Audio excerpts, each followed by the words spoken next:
In the year 323 BC, Alexander the Great ruled an empire that spanned 3 continents, stretching from the Mediterranean to the borders of India. But his expansion ended inside the palace walls of Babylon, where he collapsed and died in the midsummer heat. As his generals began the immediate work of dividing his territories, a physical anomaly began to unfold on the royal funerary couch. Alexander's passing was the start of a 2,000-year debate, beginning with a medical mystery that the ancient world could only explain through the lens of the divine. For 6 days, his body lay in the brutal heat of a Babylonian June. According to contemporary accounts, the corpse showed no signs of decay, and his features remained as fresh as they were in life. To his followers, this defiance of biology was proof that their leader was a literal god, immune to the natural processes of death. Modern clinical analysis looks past the legend of divinity to find a biological reason for a body that refused to rot. The legacy of this miracle preserved Alexander's godhood for millennia, leaving the physical circumstances of his final days unexamined by scholars for centuries.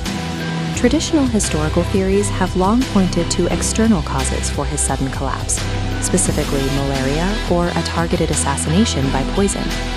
Forensic evidence challenges these claims, as neither infection nor toxic poisoning prevents a human body from decomposing in high temperatures. This led Dr. Katherine Hall of the University of Otago to conduct a clinical investigation into the specific symptoms recorded in ancient texts. Her findings suggest a different culprit. His death was likely triggered not by a pathogen or a rival, but by his own immune system. Applying modern pathology to these ancient accounts provides a clinical explanation that replaces the long-standing myth of the poisoned king. This is a visualization of Guillain-Barré Syndrome, where the immune system mistakenly attacks the body's own nervous system. The attack causes a creeping paralysis. As signals from the brain are blocked, the body loses all voluntary motor function. When this paralysis reaches the respiratory system, breathing becomes almost imperceptible. In the 4th century BC, doctors relied entirely on visible breath or a detectable pulse to confirm death. Alexander's respiratory rate would have dropped so significantly that his body temperature plummeted, and his breath became impossible to detect with the naked eye. The diagnostic tools of 323 BC were insufficient to identify a pulse or breath buried beneath such deep neurological paralysis. This suggests that Alexander's body remained pristine for 6 days because he was still alive.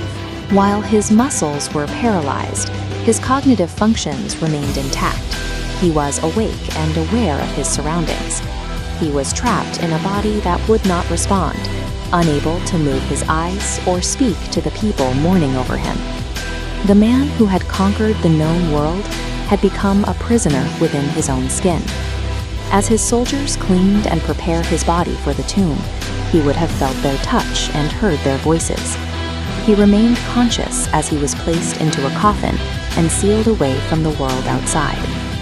When the stone slabs of the tomb were finally set in place, the king was buried alive in total darkness. His story raises a question about the historical record. What other ancient miracles might be reclassified as medical tragedies under the lens of modern science?